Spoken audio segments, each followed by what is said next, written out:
Okay, lesson 26. We continue reading from the Hatha Yoga Pradipika, chapter 1, Sutra 33.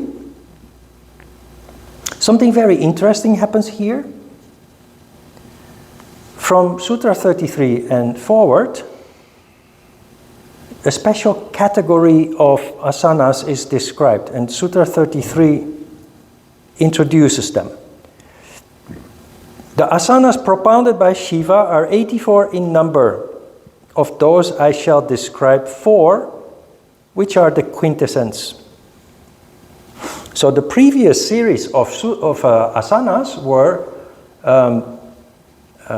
practiced by Vashishta and Machendra, which are sages nevertheless, or nonetheless, but these are Shiva's recommendations, which is God.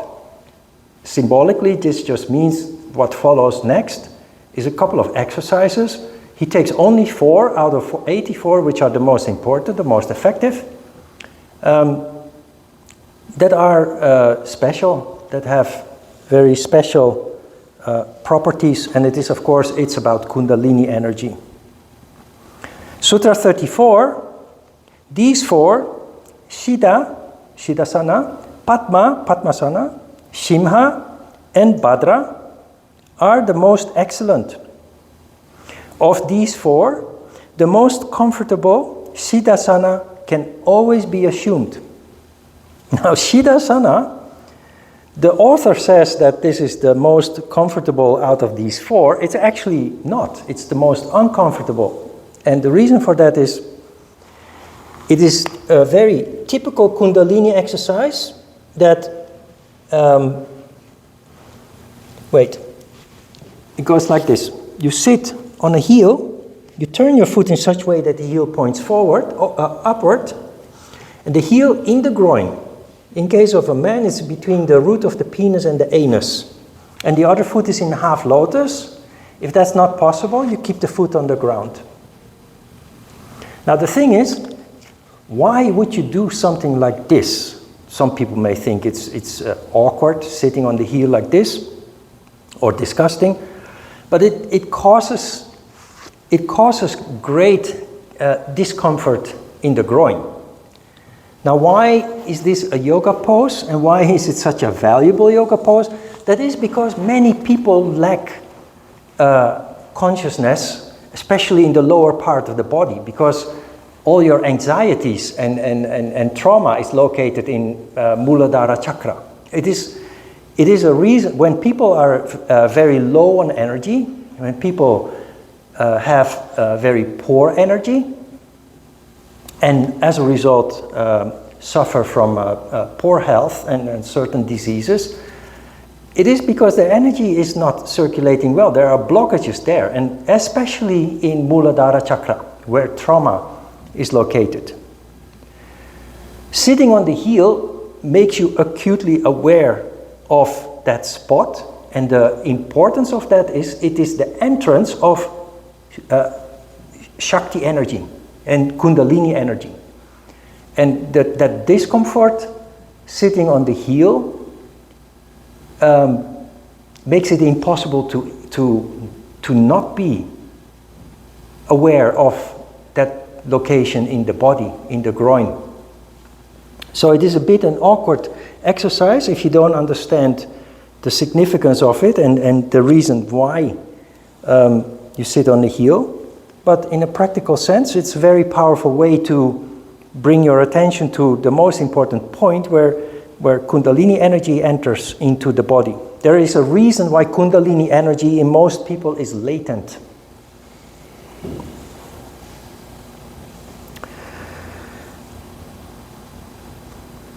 So in contrast with what the author says in Sutra 34 is actually not that comfortable, but it is an excellent pose. Sutra 35, the Siddhasana is now described. Press the perineum with the base of the left heel and place the other foot firmly above the pubis. Keep the chin steadily on the chest, not breast. This is translated by a Dutch person who mixed up the meaning of chest and breast. Keep the chin steadily on the breast, remain motionless with the sense organs under control, and with steady vision look at the spot between the eyebrows. This is called Siddhasana. It throws open the door to emancipation.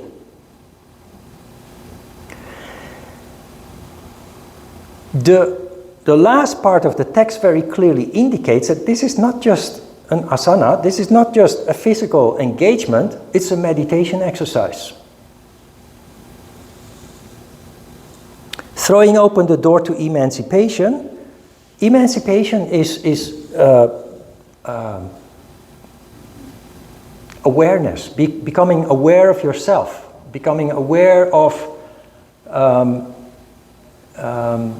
your true nature, shaking off your conditioning that you have that you underwent since you were born, through your upbringing, the culture in which you grew up, the education that you have enjoyed, etc. And of course the huge influence of the media.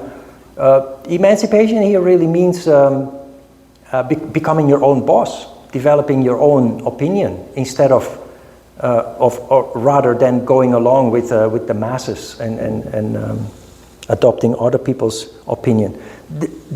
That seems to be obvious, but if you look at how the world functions, you can see with the huge protests going on these days about what is happening in the Middle East. Most people don't know really what's going on there. They just follow what other people say. And you can also see that not only in America but also in Europe, approximately half the population votes in ignorance for people that are actually very harmful, not only for the country but for their own personal life. And they idolize those people because of their rhetoric.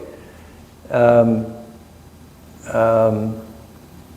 they just fail to see how destructive those people can be.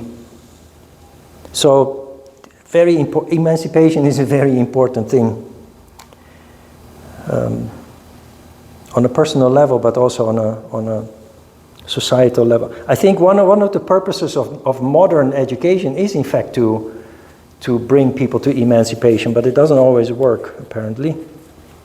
But maybe it does work. It can explain why the majority of the people that vote, for example, for a person like Trump, are people with lower education, who haven't had the benefit of academic or university or college education. But then again, the huge protests about the Middle East are taking place at universities by students who you could expect to know better, to have a more balanced point of view. But they just follow the masses, like sheep in a flock. 36. According to another view, placing the left ankle above the penis or the pubis and keeping the other ankle above it is Siddhasana. So it's an asymmetric pose. So first you sit on the left heel, and when you're done, you switch and you sit on the right heel. 37, some say this is Siddhasana.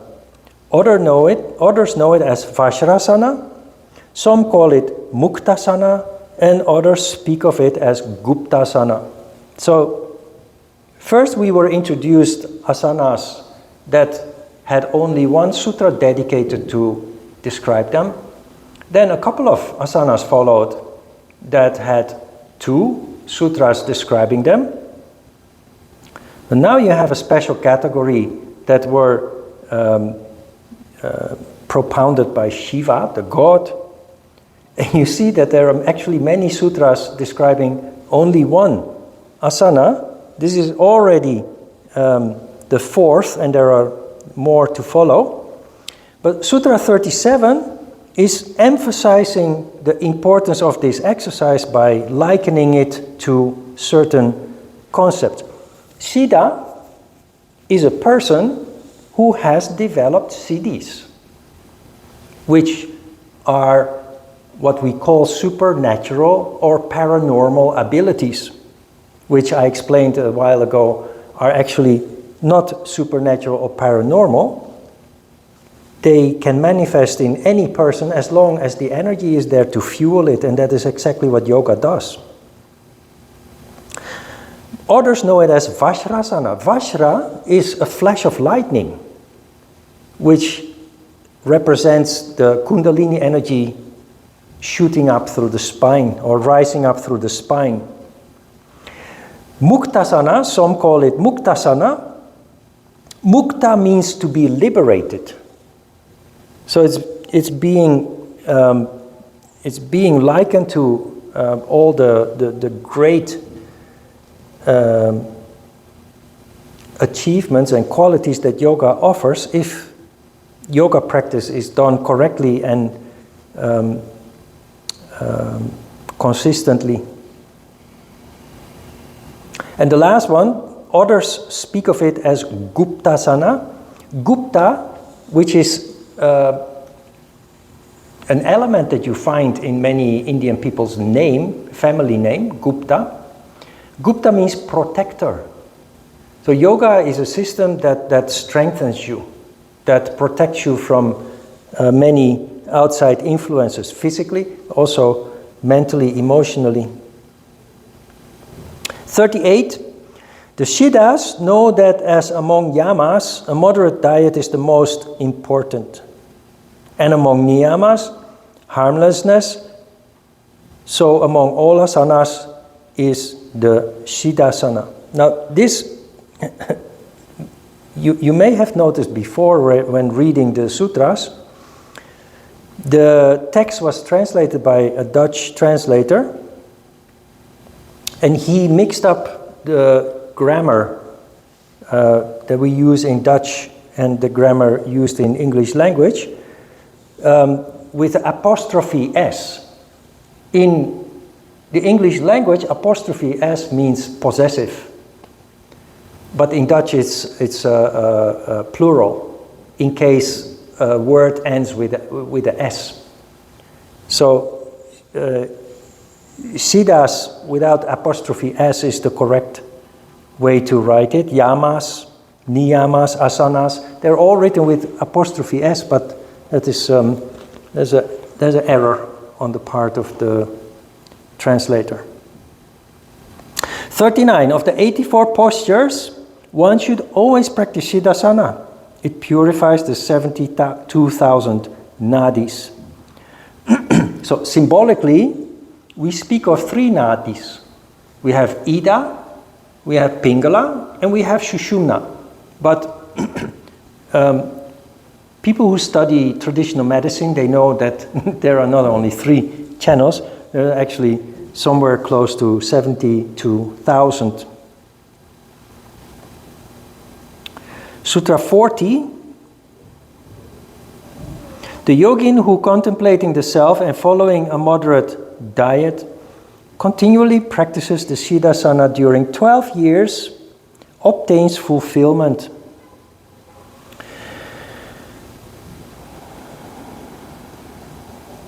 There is this idea that when you practice asana on a regular basis, not only Siddhasana, but asana in general, Hatha Yoga, that's called Hatha Yoga then, which is not correct because many people think Hatha Yoga is limited to only asana, but that is chapter 1. Chapter 2 is pranayama, chapter 3 is mudra, and chapter 4 is about the highest levels of meditation, dharana, dhyana, samadhi. But they call it Hatha Yoga nevertheless, and the saying is that if you practice Hatha Yoga, which means asana without energy control and meditation, you reach the goal or enlightenment in 12 years. But if you practice Raja Yoga, meaning that you include study of the text and meditation and energy control, it is achieved in 4 years. So that is why this sutra is mentioning the 12 years here, but it doesn't elaborate on the Raja Yoga, the difference with the practicing the whole science of yoga, including the study of it. 41. When the Siddhasana is mastered, what use are the various other asanas? When the vital energy is well restrained by the practice of Kevala Kumbhaka, the Unmaniyavashta, which gives delight, arises of its own without effort. Now, this sutra wrongfully suggests that if you master Siddhasana, you can ignore all other asanas. But it does function to emphasize the importance of Siddhasana. We are here at Sutra 41. That is like, there has already been spent 6 sutras to describe Siddhasana, and it is not even done yet. There are 2 more to follow. So the piling up on the importance of Siddhasana. But a sutra like this, when wrongly interpreted, can lead to the idea that when you have practiced yoga for a while, you can just stop and just enjoy the benefits of the time that you have spent practicing yoga. And there is indeed a tendency among people who have been engaged in many years of yoga to not actually maintain a daily routine of yoga practice. Now, it is true that if you see yoga only as a way to awaken consciousness, your consciousness is like a can that you open and you can't close anymore.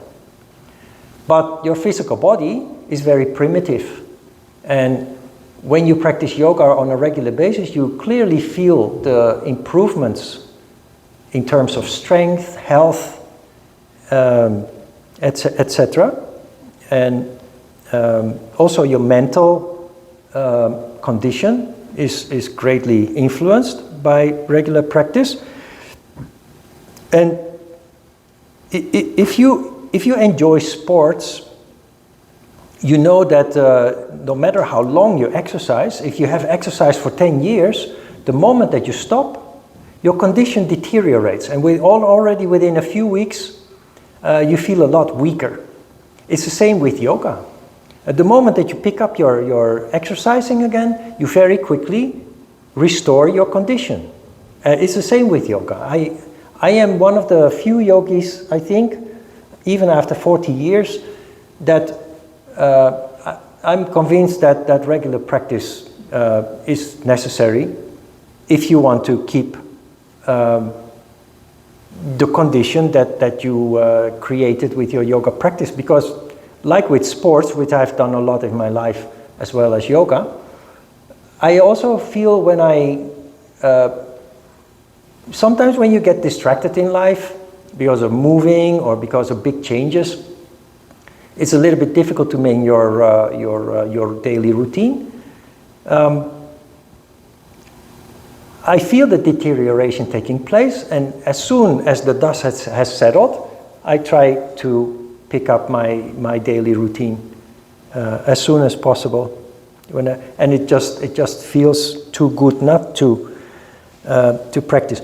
Another very important element is that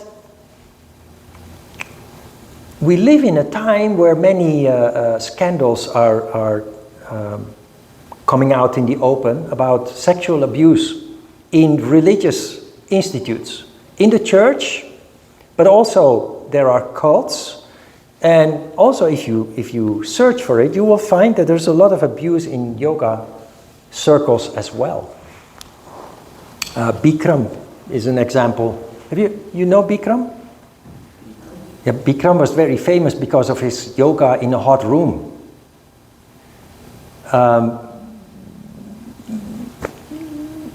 Abuse is not possible if your condition is right. You just cannot you just cannot. If you're functioning in the crown chakra, it's impossible that you harm other people. But you may have developed as a yogi for years, and you may have your qualities as a yogi, but when you stop practicing, your consciousness may not close down. The can has opened and cannot be closed, but your energy will drop to the lower chakras where your emotions and desires are located. So you then have a higher power, but you're functioning based on lower emotions and desires. You have a certain influence over people because of your development, which you then start manipulating because of your lower emotions and desires. As long as you keep practicing, you have control over these lower emotions and desires, but advanced religious people, not only in yoga, they stop practicing because they think they don't need it. And it is texts like this, Sutra 41, that give the wrong impression that it is okay because you have developed already.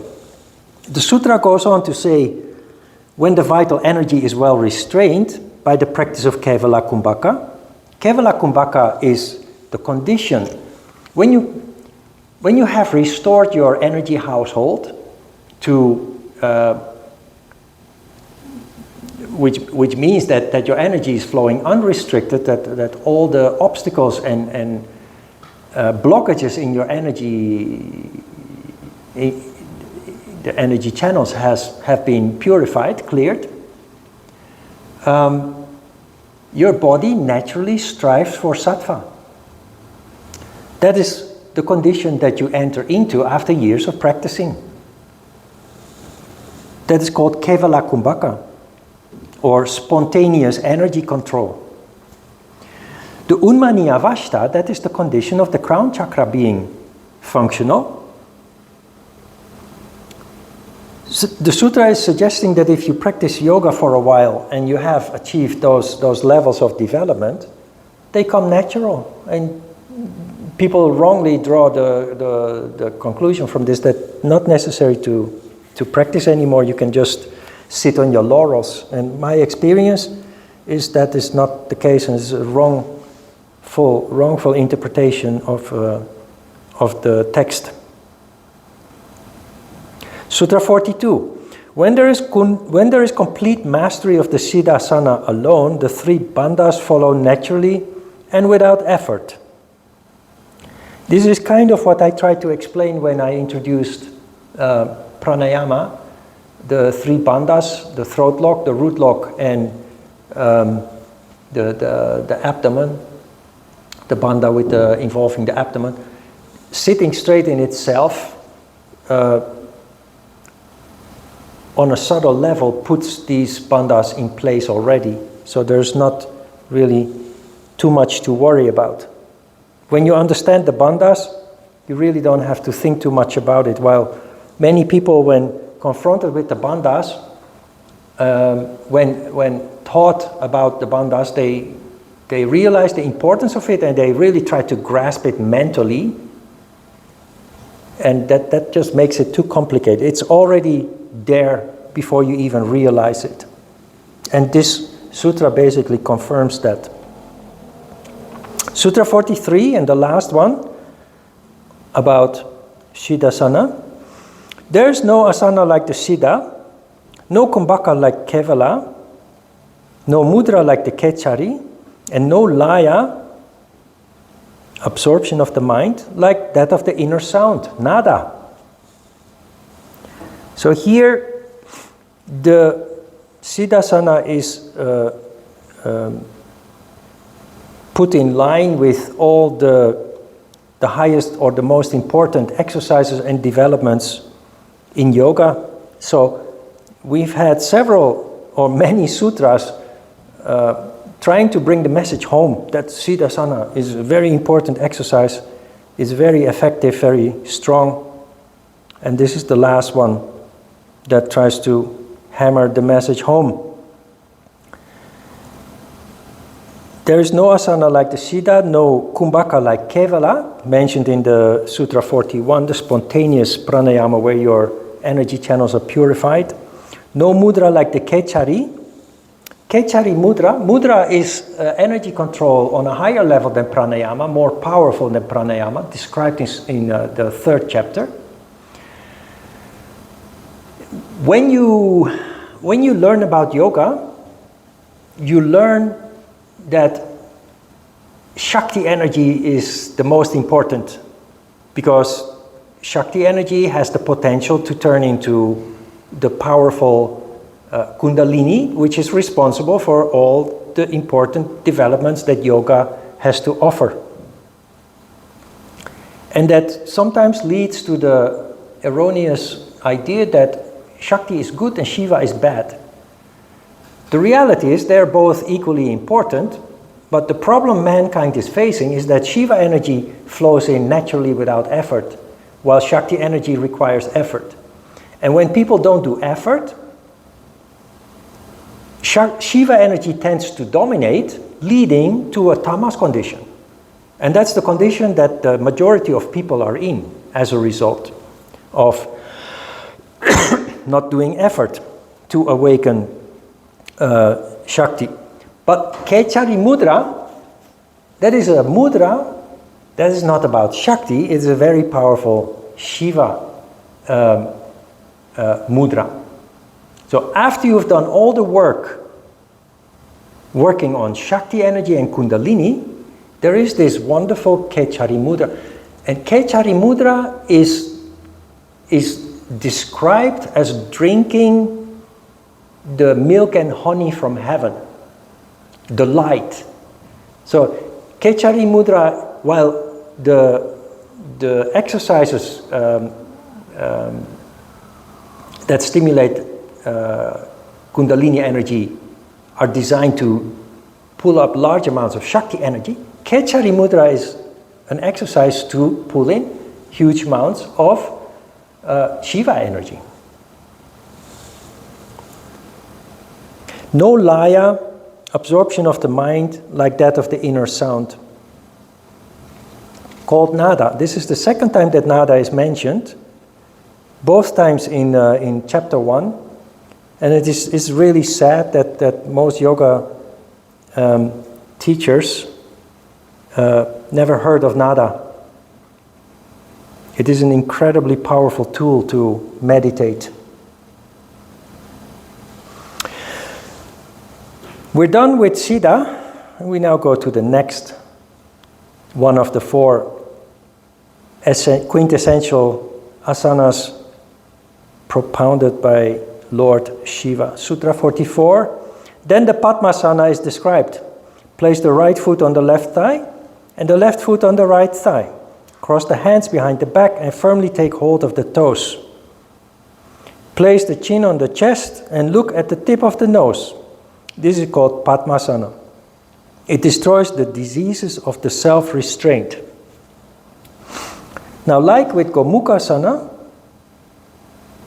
like with Dhanurasana, the text and the illustration are not entirely correct. But the name of the exercise is correct where it comes to the illustration. This is Padmasana, it's the lotus pose. What is described, however, where you put your hands around your back and you grab your feet, that is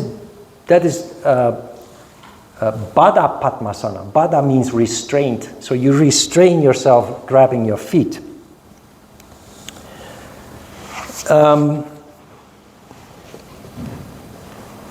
Like with Siddhasana,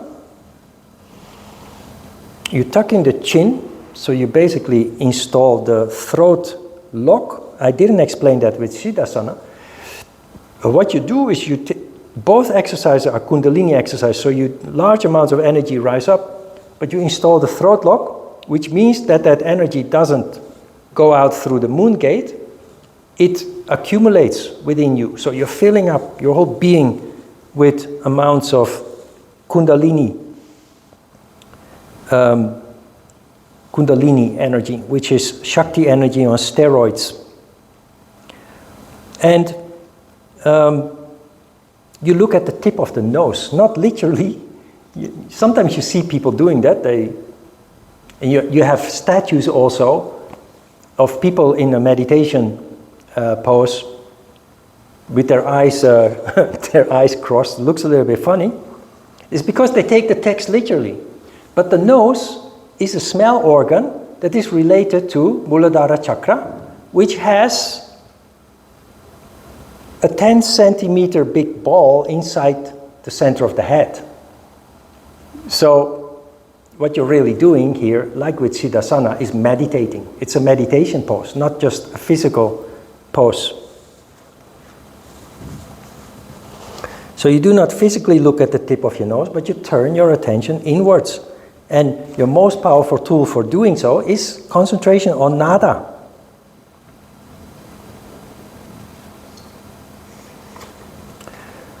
Sutra 45 and 46 have been put together. Another view, place the feet with effort, soles up on the opposite thighs, and place the hands, palms facing upwards between the thighs. Direct the eyes to the tip of the nose and place the tip of the tongue at the root of the front teeth and the chin on the chest, and slowly raise upwards the prana. Ignore the last part between square brackets because you do not contract the anus in Mula Bandha. This is a variation of Padmasana where you put your hands in your lap. You again meditate. You direct the eyes to the tip of the nose is concentration on nada. But the next element is an interesting idea that you find in Buddhism as well, and also in traditional martial arts, where you push the tongue to the upper part of the mouth. You push the tongue into the palate.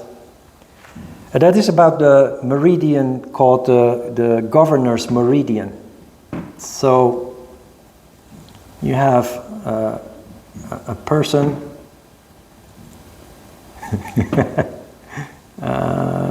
mouth is an important part.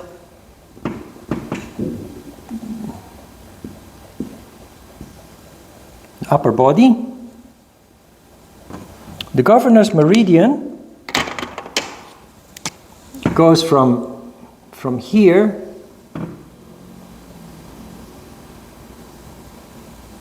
all the way around the whole of the upper body,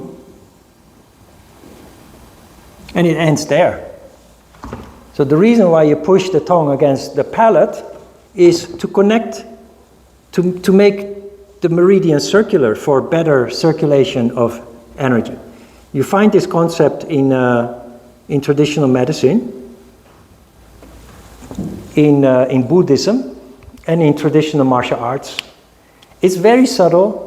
You won't feel anything when you do this, but this is the explanation of why you're supposed to push your tongue against the palate. It's to make the meridian complete, circular, for better circulation of energy. Sutra 47. This is called Padmasana. It destroys all diseases. Ordinary persons cannot attain it. Only the intelligent on the earth attain it. So, that's a little bit interesting. Ordinary person cannot attain it. Only the intelligent on the earth attain it. Anybody can do Padmasana with a little bit of effort, and in the beginning you feel a lot of difficulty because the body is not used to it, but if you persist, you will be able to do it at some point. So what does this mean? It's in the second part of that sentence that says, only the intelligent on the earth attain it. And he refers to this in very different ways many times when introducing an exercise. And it really means the intelligent person is the person who gets properly initiated into the secrets of yoga. Then you can sit in Padmasana just as a physical activity, but if you understand how it really works, it actually becomes quite a powerful means to change the condition and to allow energy to rise up and fuel the opening up of the consciousness. 48. Assuming well the Padmasana, with the palms one upon the other, on the lap, fix the chin firmly upon the chest, and contemplating Brahman in the mind, repeatedly raise the apana upwards by contracting the anus. Ignore that last part in between square brackets. And bring the prana just drawn in downwards. So, Sutra 45-46 made clear that it's not just a physical engagement, it's a meditation exercise. 48 explains that it is a contemplation exercise. And an energy control exercise where you raise apana prana, which is the energy from Muladhara chakra. So Shakti Kundalini is apana prana. You raise the apana prana, not by contracting the anus, and bring the prana just drawn in downwards. This is a concept that was mentioned before. I don't know exactly where that was, but where you were told that was about the throat chakra, letting energy from the Shakti up, and Shiva from the throat down. When we talked about the fountain of youth, which is Vishuddhi chakra, the throat chakra, where large amounts of energy have the possibility to come down. With energy going up, Shakti and Shiva coming down, they meet around the heart when you're relatively sattvic, opening up the heart chakra, leading to the phenomenon of the burning heart.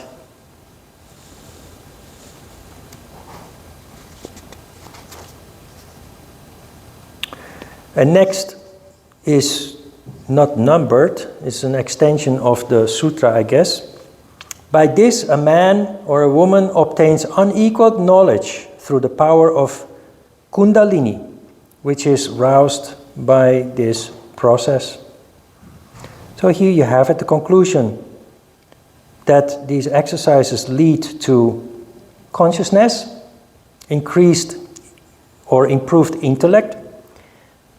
Mankind obtains unequaled knowledge through the power of Kundalini, and so the result is described here in terms not of physical improvements, but in terms of consciousness and insight, the crown chakra, the qualities of the crown chakra, and the meaning or the importance of Kundalini in that process. Sutra 49 and the last one. The yogin seated in the Padmasana posture, by steadying the energy drawn in through the nadis, becomes liberated. There can be no doubt about this. Padmasana,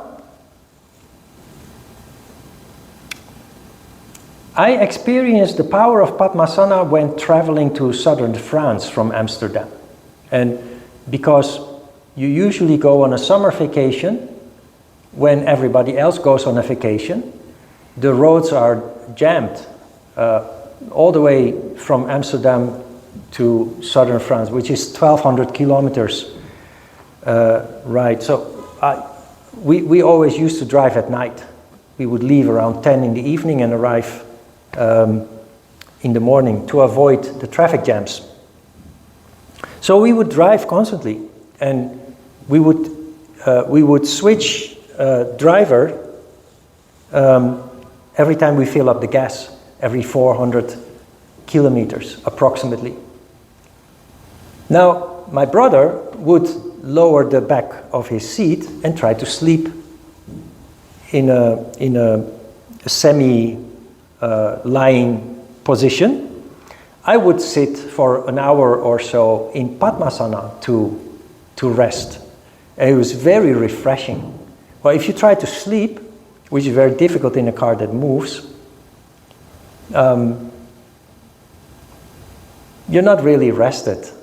And also because your biorhythm is disturbed because you drive all night instead of going to sleep, which you are used to.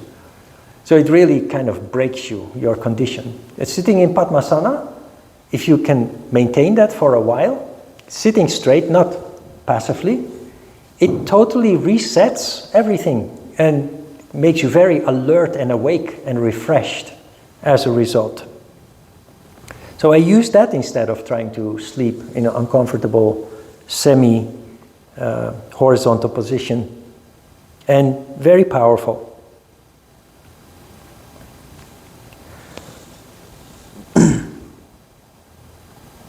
Questions? Next week we will finalize with the 2 other asanas propounded by Shiva, and then we will have some more practical instructions about food and other conditions required for successful yoga practice.